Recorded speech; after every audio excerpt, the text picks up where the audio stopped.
Hey everybody, Dutch Sense here. It is 3:22 a.m. Central Time on Thursday, September 1st, 2011. And this is your global earthquake and volcano overview. Now, what I have turned on here is Earthquake 3D. It's a 3D representation of the USGS feed of earthquakes over the last 14 days. And I have it turned up to about a 2.5 and greater, so you can just see the somewhat moderate to large earthquakes that have occurred around the world. Now, of course, we're going to start here in the United States. I just want to show you this right here.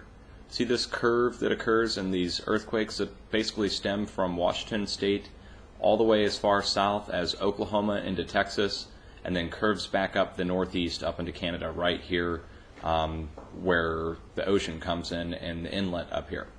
So when you look at this right here, what this is actually a representation of is the North American plate or the North American craton. And I'm going to pause it really quick and go open a map of the craton. 1 second. Okay, and we're here on the blog now, and I've got a map that was made for me by one of my viewers. I really thank them for this. And it's a shot of the North American craton, or a representation of it. And it's the old unsubducted plate that's been stable for the last 600 million years. And then they put these red dots on here that show where the earthquakes have occurred recently. And now just remember this image right here, and then we come back over to Earthquake 3D, and there you go. So any of the states that are along through Washington, down through Utah, Colorado, into Oklahoma, back up through Missouri, Tennessee, and then up into the Northeast. Anywhere along here you can see the movement that's happened over the last 14 days. And you can see two larger earthquakes, and I don't even have the rings turned all the way up here. We can turn those up more, but or turn them down. But either way, you'll see you can connect the dots, and that'll show you where the earthquakes are occurring.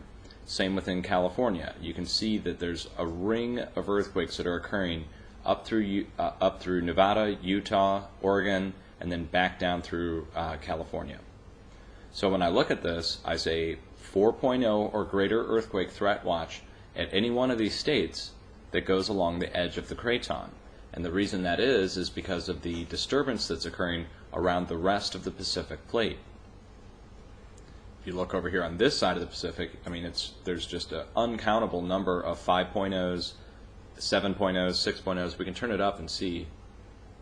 Here's the 5.0s and greater. And we get it up further, you start seeing the 6s.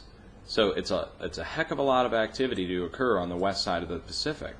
So on the east side of the Pacific, when you see a 7.0 down here in South America, a series of 4s and 5s occurring down through Peru and Chile, and right up to Puerto Rico, if you follow that line right on up, it's the plate boundary. And the plate is moving, of course, and it's moving exponentially on an exponential basis. It seems like it keeps picking up speed in this movement. Over the last 2 weeks, look at the number of 4s and 5s that have occurred near Puerto Rico and Central America.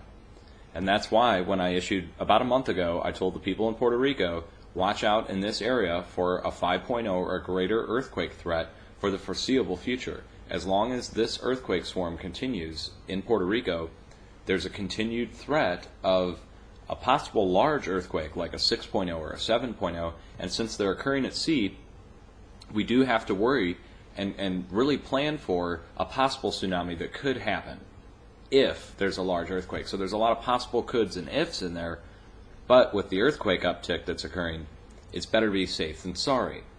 Now, as we get into the western Pacific, down near New Zealand, you see over the last 14 days a noticeable lack of earthquakes south of basically Vanuatu. Vanuatu is right here where the large ring is occurring out of. There you go. I mean, we had some large earthquakes there last week. And they were 7.5 and a 7.0, I think. Let's see. Right, 6.2, 7.5, and a 7.0 in the same spot north of New Zealand. And further to the east, 6.2, and then a 6.8 yesterday. So when I look at this, New Zealand is not out of the threat watch yet because of the continued earthquakes that are occurring to the south.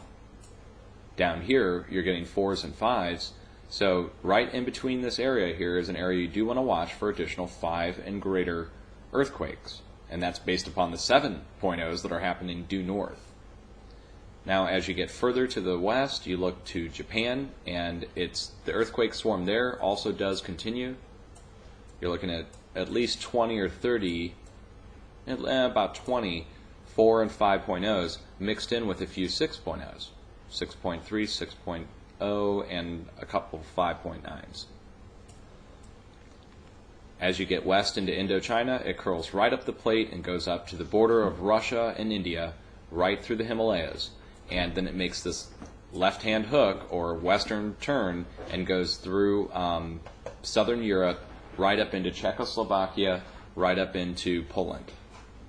So I'd watch anywhere along this area here for additional 4s, 5s, and possibly even a 6.0 somewhere to the west, somewhere here to the west of the Middle East. So curling up into Turkey and into the Mediterranean Sea right here, somewhere down in here. Now there's been reports of 10,000 earthquakes or more occurring in Czechoslovakia.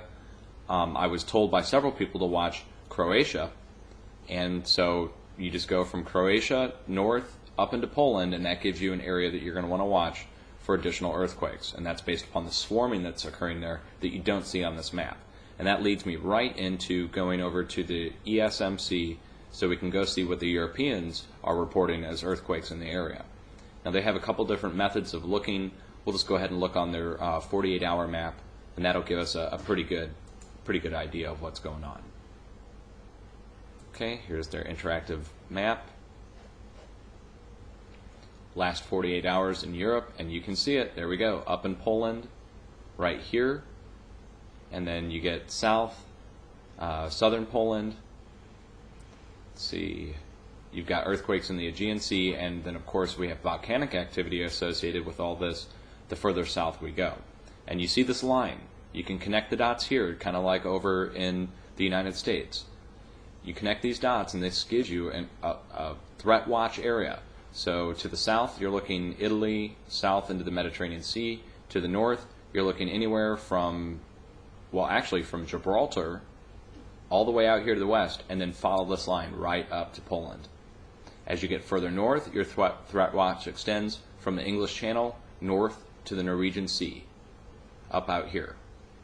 And then you have the Mid-Atlantic Ridge that occurs, let me get back over here, Mid-Atlantic Ridge comes out past the Norwegian Sea, and you get up into the Arctic Circle. So anywhere in those areas that are named. As for South America, you're going to want to watch from basically, well, let me get a good bearing here. You're going to want to watch from Peru south through Chile, and that's again for additional 6.0 threat watch, and they are due for one in the south in a large fashion since the north just went this week. One other thing, let's go ahead and jump on over and take a look at a few of the charts. Let's take it down and look at Yellowstone first, and then we'll go look at the Pacific Northwest. And we're going to need to look at yesterday's charts. Okay, and you can see movement occurring through Yellowstone. We're not talking about a Yellowstone eruption, but we're looking at deep magma harmonics that are occurring that show a sign of, basically, of the craton being pushed. And it's showing every day at the same time. And so I'm starting to think that this here, when we go back and look, you know, several months ago, these charts here were basically quiet. And then now you start to look and you see this on a daily basis. As we go west out into the Pacific Northwest, we'll see some more activity. So let's go ahead and open that up. And these are the volcanoes in the area. We can just click through a few and see what's going on. Okay, here's an earthquake event, 3 earthquake events back to back over the course of 3 hours. That's fairly interesting actually to see that. The area I really wanted to check was St. Helens West and the South Ridge. Okay, you have kind of the same event going on. You see these are, well, these could be very distant earthquakes. We'd have to look into this and see exactly where this is coming from, because this is a large amount of movement over a long period of time. That's fairly interesting. Let's look at the South Ridge. Okay, hardly any activity at the South Ridge. And let's see, June Lake.